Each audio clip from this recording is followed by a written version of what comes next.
Nouveau rendez-vous de l'actualité sur RT1. Bonsoir, bienvenue. La gendarmerie nationale reçoit du matériel dans sa lutte contre les accidents de la circulation. Matériel remis à ce corps d'élite par le ministre d'État, ministre de la Défense, Téné Birahima Ouattara. Ce sont entre autres des alcotests électroniques et des cônes de signalisation lumineux. Le rideau est tombé sur les travaux du séminaire bilan 2021 et perspective 2022 de la Direction générale du budget et des finances. Les experts ont planché sur le thème « La DGBF au cœur de la transparence de la gestion budgétaire ». Plusieurs recommandations ont été arrêtées à l'issue de 48 heures d'intenses travaux. Léa Dubois, Bazé Thérèse, Guéhivet, Oméga David et de nombreux acteurs de la culture décorés par l'État de Côte d'Ivoire. Ils sont 87 au total à recevoir des distinctions d'honneur dans l'ordre du mérite culturel national. C'était à l'occasion de la rentrée culturelle du ministère de tutelle. Le ministre d'État, ministre de la Défense, encourage la gendarmerie nationale dans son combat contre l'incivisme sur les routes. Du matériel lié à cette lutte a été remis au commandant supérieur de la gendarmerie nationale, le général de corps d'armée Alexandre Apalo-Touré. Abou Sanogo. Par an, les accidents de la route occasionnent en moyenne 600 morts et 13 000 blessés. 94% de ces accidents sont dus à des facteurs humains, dont l'état d'ébriété de certains conducteurs. Prenant la pleine mesure de la densité du trafic routier, la gendarmerie nationale travaille au renforcement de la lutte contre l'insécurité routière en initiant une campagne de sensibilisation qui vise à accroître la sécurité des usagers de la route. Cette campagne a également permis de sanctionner les infractions commises par des conducteurs indélicats, notamment en matière d'excès de vitesse et de conduite en état d'ébriété. Pour accompagner la gendarmerie nationale dans ce combat, le ministère d'État, ministère de la Défense lui a remis du matériel spécifique à la sécurisation routière. Il est composé de matériel de signalisation comprenant 35 chasubles à l'effigie de la gendarmerie fluorescents, des cônes de signalisation lumineux avec des ampoules LED visibles à 100 mètres de vue, 35 alcotests électroniques et 10 000 embouchoirs à usage unique. Matériel réceptionné par le commandant supérieur de la gendarmerie nationale, le général de corps d'armée Alexandre Apalo-Touré. Encore une fois, nous remarquons que le ministre d'État, ministre de la Défense, nous remet ces alcotests au nom de son Excellence, Monsieur le Président de la République. Je vous encense, chers collaborateurs, à prendre la mesure de la chose et à exécuter ces missions de la façon la plus rigoureuse possible, de sorte à mettre hors d'état de nuire tous les mauvais conducteurs, tous les conducteurs qui, sachant qu'ils ont consommé au-delà de ce qu'il faut, de l'alcool, se mettent au volant d'un véhicule.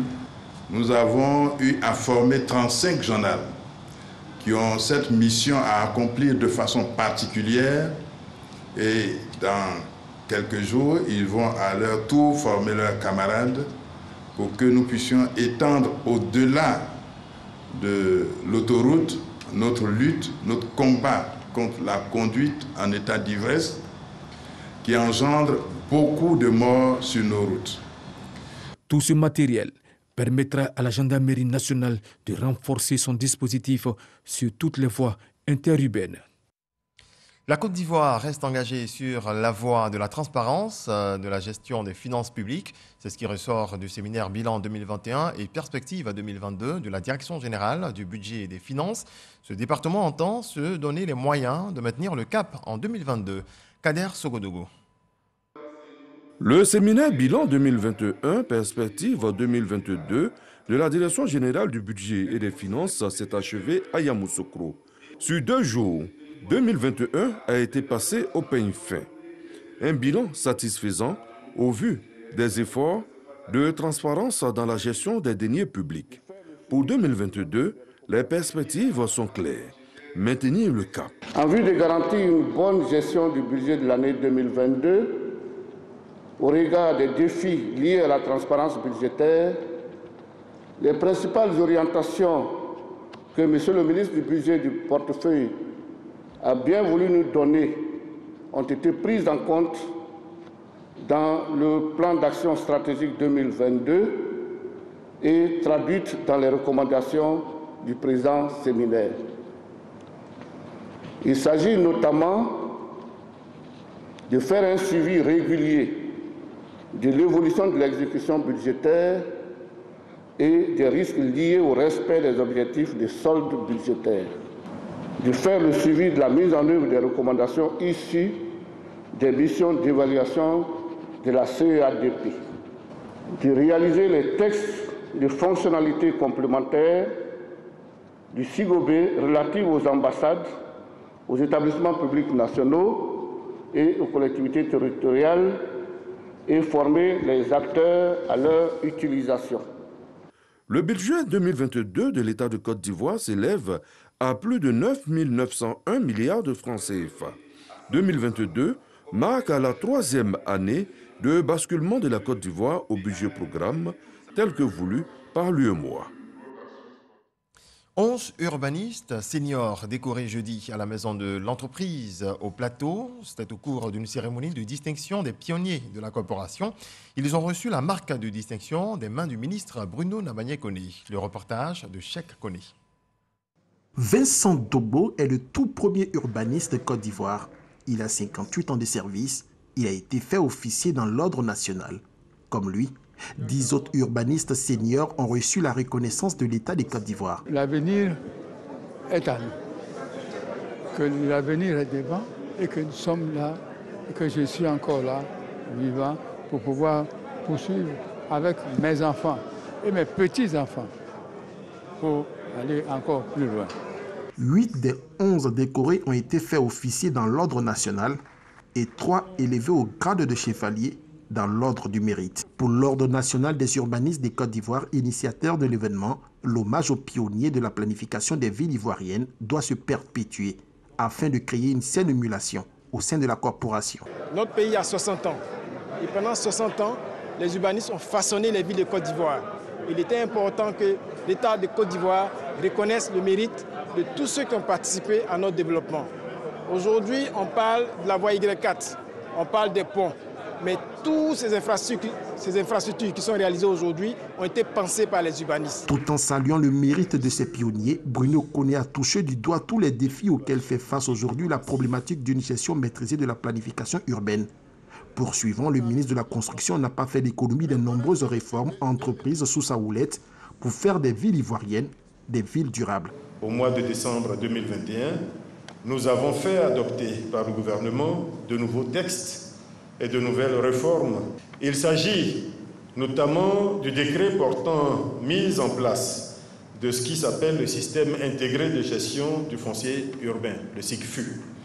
C'est un outil de gestion administrative et informatique du foncier urbain qui va permettre un traitement numérisé, entièrement numérisé, des demandes d'actes en matière foncière. Il s'agit également du décret déterminant la procédure de délivrance de l'ACD, en particulier avec une innovation que nous introduisons, qui est l'innovation du titrement massif, qui permettra d'immatriculer tous les lots d'un lotissement dès l'approbation de ce lotissement, pour éviter les allers-retours que nous connaissons aujourd'hui. L'élaboration des plans d'urbanisme directeur des 75 chefs-lieux du département de Côte d'Ivoire a été validée par le gouvernement. L'annonce a été faite par le ministre Bruno Koné au cours de cette cérémonie, au grand bonheur de tous les acteurs de la planification urbaine présents. Et puisque nous parlons d'urbanisme, parlons de villes, une rencontre sous-régionale s'est tenue ce vendredi à Abidjan entre l'Union des villes et communes de Côte d'Ivoire, UVIC, et la délégation de cités et gouvernements locaux unis d'Afrique. Objectif, élaborer un plaidoyer sous-régional afin d'améliorer les conditions de vie des populations locales et contribuer à une unité africaine à partir de ces territoires. Jean-Marc Djadji. Une stratégie commune pour accélérer le développement local et urbain. Un choix que veulent concrétiser les élus et leaders de collectivités territoriales de Côte d'Ivoire et d'Afrique à travers un caucus ouest-africain. Une initiative de l'Union des villes et communes de Côte d'Ivoire est supervisée par le secrétariat général de Cités et gouvernements locaux unis d'Afrique, CGLU Afrique. Cette étape sonne comme un avant-goût du sommet Africity 9 devant se tenir du 17 au 21 mai 2022 à Kisumu, au Kenya. Chaque région doit dire quels sont les problèmes auxquels elles sont confrontées et comment échanger autour de ces problèmes.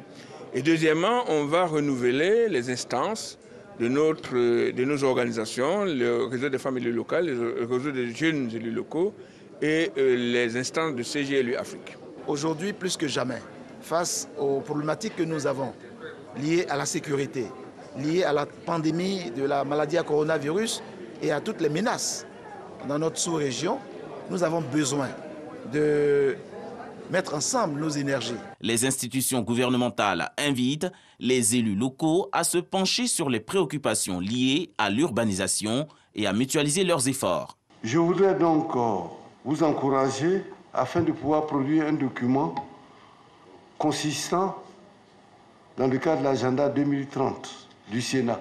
Le rôle des villes intermédiaires d'Afrique devant la mise en œuvre de l'agenda 2030 des Nations Unies et de l'agenda 2063 de l'Union africaine sera le thème du sommet Africité 2022. Coronavirus à présent, voici le point de la pandémie à ce jour.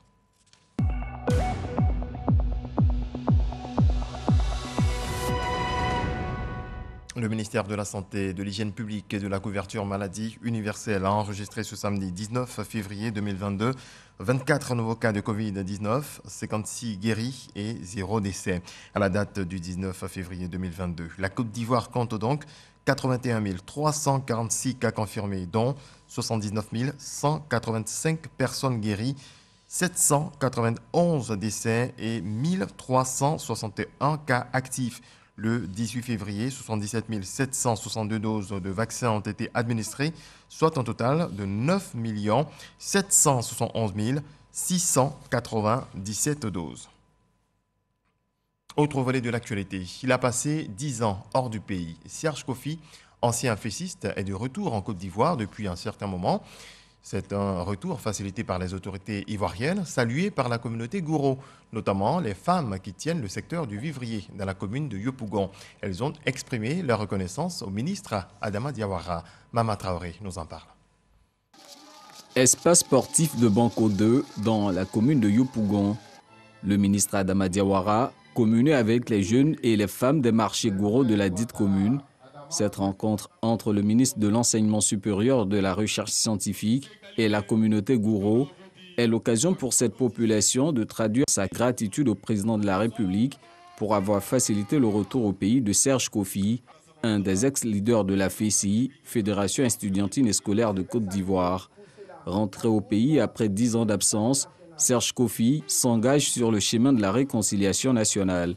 Il était bon pour moi d'organiser cette cérémonie pour dire merci au président de la République, son Excellence Alassane Ouattara, qui a bien voulu que ses enfants regagnent la Côte d'Ivoire. Je prends l'engagement d'œuvrer pour la paix, d'œuvrer pour la réconciliation et de me mettre au service de la République.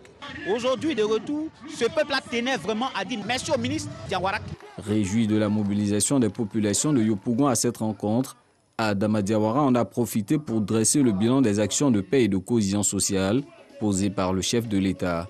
J'ai demandé à mes frères et sœurs Gouro et au-delà à toute la population de Yopougon présente à cette cérémonie d'être de puissants vecteurs de paix, de réconciliation, de cohésion sociale, d'union, de fraternité et de solidarité, des valeurs aussi chères au président de la République, son Excellence M. Alassane Ouattara. Nos frères et sœurs qui sont encore en exil n'ont qu'à rentrer dans leur pays, n'ont qu'à venir participer au développement de leur pays, en toute quiétude. C'est par des prestations artistiques et des danses du terroir Gouro que les manifestants ont tenu à signifier leur reconnaissance au ministre Adama Diawara dans sa quête de mieux-être pour les populations. Le Front populaire ivoirien a son école. Elle est dénommée l'école du parti. Pascal Afin-Guessan, le président du FPI, a procédé à son ouverture ce samedi. Ce sont les cadres qui bénéficieront de formation en premier, avant les secrétaires de fédération et les autres sections de base. Reportage, Logoretti, Cheikh Koni. L'école de formation des militants du Front populaire ivoirien ouvre ses portes. Dénommée École du parti, ce centre de formation aura pour vocation d'inculquer les principes de la doctrine socialiste aux militants. Nous avons décidé donc de passer à une autre phase en termes de modernisation de notre pays, de renforcement des capacités de nos cadres, Parce que la formation est au début et à la fin de tout. Et beaucoup de problèmes que nous avons dans la gouvernance de nos États sont liés au déficit de connaissances. Pour cette première journée de formation devant les cadres du parti, le président du FPI a exposé sur le peuplement de la Côte d'Ivoire. Nous entamons cette formation qui va avoir toutes ces dimensions, à commencer d'abord par le peuplement de notre pays. D'où viennent les Ivoiriens? Qui sont-ils? Pourquoi se sont-ils retrouvés ici? Quels sont les liens qui les unissent? Parce que souvent nous ignorons cela, nous pensons que nous sommes différents, alors que nous sommes un même peuple, issu de la même souche, parti du bassin du Nil. Et donc il faut que les gens connaissent ça pour relativiser les divergences, tout ce qui peut nous diviser, et pour s'en servir comme instrument de cohésion nationale. Ce sont plus de 400 cadres qui seront formés pendant 5 mois pour renforcer leurs capacités au plan idéologique et politique. Cela va permettre d'avoir des militants et des cadres aguerris pour la conduite de l'État et de l'administration publique en Côte d'Ivoire. Un militant mal formé est un danger pour son parti, mais pour le pays aussi. Donc cette formation-là est la bienvenue. En plus des cadres du parti, la formation s'étendra aux secrétaires de fédération et autres structures de base. Rentrée politique de la plateforme des mouvements de soutien au RHDP, la formation et l'orientation des jeunes ont été évoquées. Occasion pour le ministre de la Jeunesse, Mamadou Touré, d'encourager la jeunesse à se faire former pour faciliter leur insertion dans la vie professionnelle. Logoriti Aboussanogo. Former et orienter les jeunes pour faciliter leur insertion professionnelle. C'est la vision de la plateforme de mouvement de soutien au RHDP, en abrégé PMS RHDP.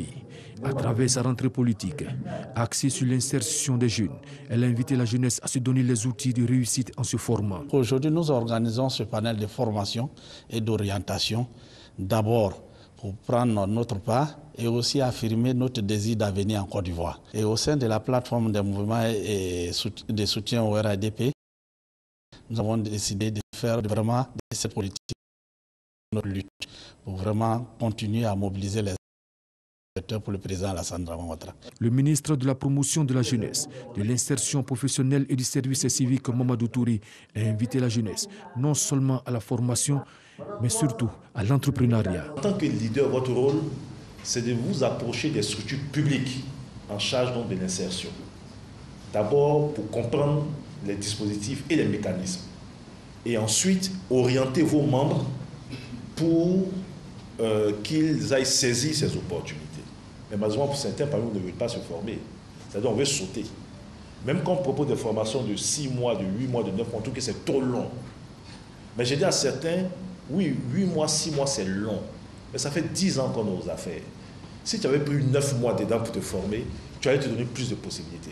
Dans long, c'est long, c'est long, c'est long. Tu perds même le temps même que tu perds à chercher. Tu aurais pu prendre ce temps-là pour faire donc de la formation. La PMS RHDP, la plateforme de mouvement de soutien au RHDP, est une plateforme de 142 mouvements. Elle envisage de continuer cette initiative de sensibilisation à travers toute la Côte d'Ivoire. La radio-télévision ivoirienne honore ses travailleurs retraités des 2 dernières années et ses journalistes distingués à la soirée Ebony 2021. Une cérémonie s'est tenue à cet effet à la maison de la télévision ce vendredi. Walter Amadou Ouattara. Stade de la haute fréquence à Cocody, vendredi 18 février 2022. Tour à tour, les partenaires sociaux se prononcent sur l'état de santé de l'entreprise et formulent des doléances. Nous avons reçu une ambulance, dont de notre parrain, le docteur Eugène Aka Awele. Nous ne pouvons que vous dire vraiment merci. Merci sincèrement à vous. Une fois de plus, monsieur le directeur général, pour la construction du restaurant de RTI Boaké. Une doléance, monsieur le directeur général. La part patronale devrait connaître une hausse pour une meilleure prise en charge, sinon totale, des agents de la RTI. Nous sommes engagés à vous aider. Nous sommes au quotidien avec les camarades travailleurs. En tant que mandants, nous les écoutons. Le son de cloche est le même. Tous souhaitent vous applaudir comme ils l'ont fait à votre arrivée. Je vous demande d'applaudir, monsieur le directeur général. Les ex-travailleurs sont célébrés pour services rendus à la RTI. Le porte-parole Noël Gnagno affirme leur sentiment d'avoir bien accompli une mission. Je voudrais m'adresser à la jeune génération que la télé a fait un grand bond du point de vue technologique. Les choses sont un peu plus aisées aujourd'hui qu'hier. Nous espérons y avoir mené le bon combat. Quoi de plus normal? Nous lui avons consacré la plus grande partie de notre vie, quelquefois sans passer à ce que nous irons à la retraite. Sensible aux différents propos, le président du conseil d'administration, Akasaye Lazare, et le directeur général de la RTI, Fousseni Dambélé, trouvent les mots pour galvaniser les agents face aux challenges actuels. Nous avons la même préoccupation que vous. Faire en sorte que notre maison tienne sa place, son rang, et continue à évoluer pour répondre aux préoccupations des Ivoiriens. Nous avons travaillé, nous continuons ensemble à travailler pour que la culture d'entreprise devienne une réalité dans notre maison, avec l'élaboration de contrats de performance pour chacune des directions et chacun des services. Il importe donc que chaque agent cultive un ensemble de valeurs et de comportements et qui marque son adhésion à la vision managériale de la direction générale. Pour la soirée Boni 2021, la RTI a glané 6 prix. Félicité par la direction générale, ces journalistes reçoivent des primes en guise d'encouragement. La trentaine de retraités au titre des années 2020 et 2021, aujourd'hui honorés, exhortent les agents en activité à travailler avec professionnalisme, rigueur et dévouement. Et je vous propose de suivre quelques réactions à l'issue de cette cérémonie. Je suis très heureuse d'avoir reçu donc cette récompense de la part de la direction générale de la RTI suite à ce prix spécial que j'ai reçu de l'édition Ebony 2021. Je pense que ça a été un travail de longue haleine. Sentiment de fierté, tout simplement. Et à la RTI, on est gâtés. Parce que de mémoire de journaliste, c'est la seule entreprise qui honore véritablement ses agents. C'est une occasion de dire, on vous a à l'œil, la jeune génération, mettez-vous au travail. Vous avez essayé, ça a pris, mais ça ne s'arrête pas là. C'est un appel et c'est aussi un engagement pour nous à faire plus. Nous sommes heureux aujourd'hui de constater que par cette cérémonie, le directeur général et ses collaborateurs reconnaissent ces années, ces décennies de sacrifices que nous avons fait. Et c'est avec fierté que nous recevons ces présents symboliques. J'ai eu 31 ans de service à la RTI.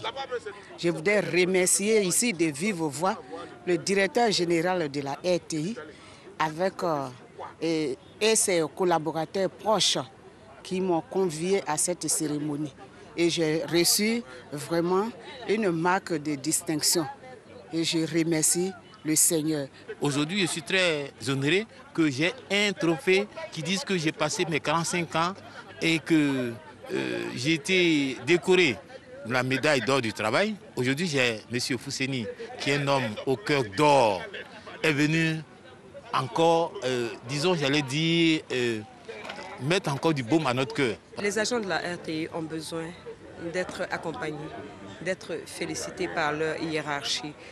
Quand ils reçoivent des prix, quand ils s'illustrent positivement, ils ont besoin d'être accompagnés, d'être bien accompagnés par leur hiérarchie. Et c'est une bonne initiative du DG, le directeur général de la RTI, qui a décidé d'accompagner ses agents, qui a décidé de récompenser leur créativité, qui a décidé de les motiver pour qu'ils aillent plus loin.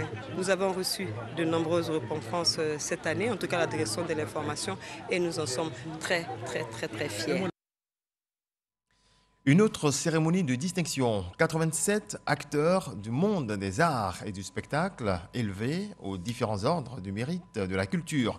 Reconnaissance de la nation pour leurs œuvres en faveur du rayonnement du patrimoine culturel de la Côte d'Ivoire. C'était lors de la cérémonie solennelle du ministère de la Culture, jeudi, au Palais de la Culture d'Abidjan-Treichville. Michel Mambo nous en parle. Aïcha Kone, Antoinette Conan, Diabo Stek, Adje Daniel, bienvenue Neba. La liste est longue. Ils auront fait les beaux jours de la culture ivoirienne. Au total, 87 acteurs du monde des arts et du spectacle qui voient dans cette salle archi-comble du Palais de la Culture l'excellence de leur travail et leur abnégation reconnue par la nation. Ce nombre relativement élevé traduit l'abnégation et l'assiduité de tous à œuvrer pour le rayonnement culturel de notre pays. C'est surtout le reflet de la vision du chef de l'État, son Excellence Alassane Ouattara, et l'engagement du gouvernement ivoirien dirigé par le Premier ministre Patrick Kachi à faire de la culture et des arts un levier essentiel du développement économique intégral de notre pays. 10 commandeurs, 21 officiers, 56 chevaliers dans l'ordre du mérite culturel, des distinctions qui couronnent de longues années de travail acharné pour porter haut le flambeau de la culture ivoirienne. Les bénéficiaires ne peuvent que s'en féliciter. Merci à notre ministre de la Culture et puis merci aux Ivoiriens qui nous ont toujours accompagnés, soutenus. C'est leur prix. C'est un privilège, c'est un honneur. Après tout ce qu'on a pu faire, en plus, c'est la reconnaissance qui est la plus importante de ce que vous avez pu faire dans une partie de votre vie. Une cérémonie riche en couleurs et en émotions, la jeune génération s'est également exprimée et on peut le dire, la relève est assurée. On reste dans le monde de la culture et on part au Bénin. Le pays expose et pour la première fois ses trésors royaux. Pillés en 1892 par les troupes coloniales, ces objets culturels ont été restitués en novembre 2021 par la France. L'État béninois les présente officiellement ce samedi au palais de la Marina à Cotonou. Le lancement de la 26e édition du concours Miss Côte d'Ivoire a eu lieu jeudi dernier à Abidjan. Victor Yapobi et son équipe ont annoncé les présélections dans 12 villes de Côte d'Ivoire. Cette tournée nationale va démarrer le 5 mars prochain à Gagnoa pour s'achever le 25 mai à Boaké. Issa Tionayeo. Qui succédera à Olivia Yassé? Réponse le 2 juillet 2022 lors de la finale du concours de beauté au Sofitel Hôtel Ivoire. L'information a été donnée par Victor Yapobi, président du comité Miss Côte d'Ivoire, au cours d'une cérémonie de lancement à Abidjan. Cette année, au dire des organisateurs, un accent particulier sera mis sur les potentialités intrinsèques et individuelles des candidates. Depuis des années, on fait passer des tests psychologiques à toutes les candidates, surtout pendant la mise au vert. Cette année, on va les encadrer et développer dans chacune d'entre elles ce qu'elles peut ressortir de mieux. Cette 26e édition de Miss Côte d'Ivoire va s'intéresser à l'usage des réseaux sociaux. Les réseaux sociaux, c'est bien, mais il faut savoir les utiliser. Nous souhaitons que les jeunes utilisent ces réseaux sociaux pour pouvoir développer soit de la recherche du travail, soit du business. La Miss Olivia Yassé, candidate à Miss Monde, dont la phase finale est prévue pour le 16 mars prochain, situe les Ivoiriens sur ses chances à ce concours de beauté mondial. Je me suis préparée comme j'ai pu, je me suis donnée à fond, comme je le fais toujours. J'ai travaillé dur et j'espère vraiment partir avec toute la bénédiction de la Côte d'Ivoire, tous ceux qui me soutiennent et ramener la couronne à la Côte d'Ivoire. Le représentant du ministre Arlette Badou Nguessan Kwame assure du soutien du ministère de la Culture et des Industries des Arts et du Spectacle. Vous trouverez toujours, chers amis, chers frères, auprès du ministère de la Culture, en charge de la culture, le soutien institutionnel, l'accompagnement technique et bien d'autres.